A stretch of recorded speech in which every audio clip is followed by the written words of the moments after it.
It's time now for business.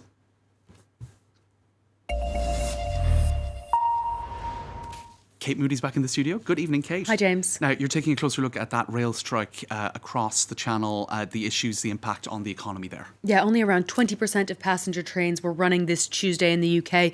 Some 40,000 rail workers on strike. 2 more days of walkouts are planned for Thursday and Saturday. Services on the days in between will also likely be affected. A separate strike by workers of the London Underground has added to the disruption this Tuesday. It means that many people haven't been able to get to work or go out shopping or socialising. One research group says 3 days of strikes could reduce economic output by over €100 million, more than half of that on the very first day. It estimated some 250,000 people would be unable to get to work.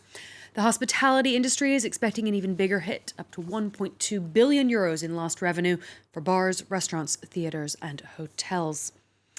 Now, at the heart of this dispute are union demands for pay rises to cope with the rising cost of living. The RMT union wants its members to receive pay rises of at least 7%. National Rail has offered 3%. Inflation in the UK hit 9% in April. May's figures are due to be published on Wednesday. They could help unions' arguments, with inflation forecast to hit 11% later this year. Most of our members have not had a pay rise for 2 or 3 years, the third anniversary of 0 pay increases.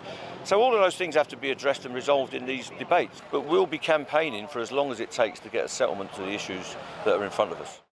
So a threat of more strikes if a deal isn't reached. Fresh talks are planned on Wednesday. Well, cabin crew for EasyJet in Spain are planning 9 days of strikes this summer as they also demand higher pay. The budget airline has already pared back its flight schedule for the coming months because of staff shortages, an issue that's plaguing an industry trying to take off from the pandemic. Ellen Gainsford has more. Last-minute flight cancellations could scupper summer holiday plans this year. Due to staff shortages, EasyJet is cutting down on flights, and hundreds could be scrapped after letting employees go when travel was curtailed due to the pandemic. The company is now short on air stewards. You can't recruit staff members at short notice. They have to be trained. Air stewards need medical certificates, and there are security questions too. So now they have this problem where they've scheduled too many flights without being able to staff them. EasyJet has promised that customers will be able to reschedule if their flights are cancelled or have their money refunded. It's far from the only airline facing difficulty. Air traffic is predicted to return to around 83% of pre-COVID levels this year. But many airlines are struggling to meet the demand for tickets due to staff strikes and a shortage of both airline and airport staff. There is enough handling facilities available at the airports. If you really look at our departures out of airports in the US and in Europe, taking massive delays because of shortage of staff to handle our aircraft. There's no quick fix to the problem. The travel industry is now seen as volatile, so finding employees is tougher. And many potential recruits are put off by concerns over job security and working conditions. Moving on to some of the day's other business headlines. Twitter's board of directors has recommended that shareholders approve the $44 billion takeover bid by Elon Musk. That's according to a regulatory filing this Tuesday. The billionaire founder of Tesla has said shareholder approval was one of several unresolved matters in that pending deal, along with clarifications over the number of fake accounts. It remains unclear whether he will in fact push ahead with that acquisition.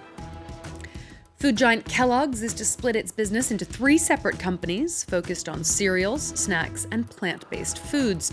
The more than 100-year-old company has net sales of more than $14 billion in 2021. That was powered in large part by its snack division.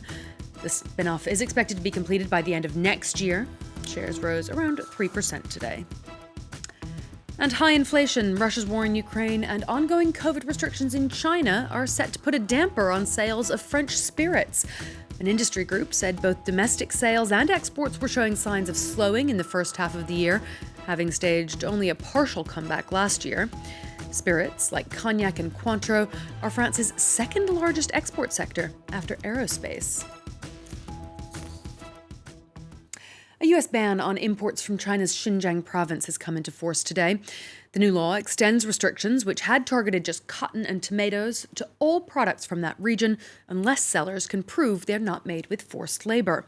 Beijing has slammed the policy, accusing Washington of fabricating accusations of human rights abuses to try to curtail the Chinese economy. Karis Garland explains. China's northwestern Xinjiang province produces some 85% of the country's cotton, a major source of export. However, several Xinjiang products like cotton and tomatoes are banned in the US due to concerns of forced labor. The ban is being extended to all goods from the province, US Congress members hailing the law as historic. The United States is sending a clear message that we will no longer remain complicit in the Chinese Communist Party's use of slave labor and egregious crimes against humanity. Under the law, companies have to prove that imports from Xinjiang were not made using forced labor.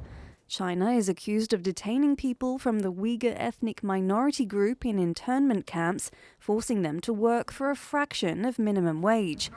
Beijing has repeatedly said the allegations are false. On the basis of those unfounded stories, the U.S. has adopted the Uyghur Forced Labor Prevention Act, which maliciously targets Xinjiang's competitive cotton to contain China's growth. This has disrupted the international trade order and destabilized global industrial and supply chains. Earlier this month, the European Parliament called for a similar import ban, though there are concerns about supply chain traceability.